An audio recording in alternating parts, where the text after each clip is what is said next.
আসসালামু আলাইকুম। আপনারা সবাই ভালো আছেন? আশা করি সবাই ভালো আছে। ধান ক্ষেতের আগে আসলে এক সপ্তাহ আগে আসলে এক সুন্দর, এখন নিচে আরেক সুন্দর। দেখেন আপনারা সবাই ধান মোটামুটি বাড়ি বৃষ্টির কারণে কৃষকের খুবই সমস্যা।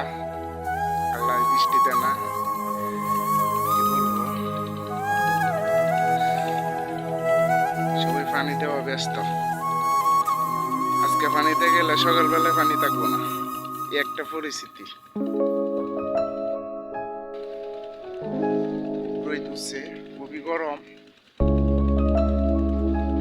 গরম হইতেছে। ধান খেতে একটা বৃষ্টি বৃষ্টি আল্লাহ দিত, খুবই ভালো হইতো।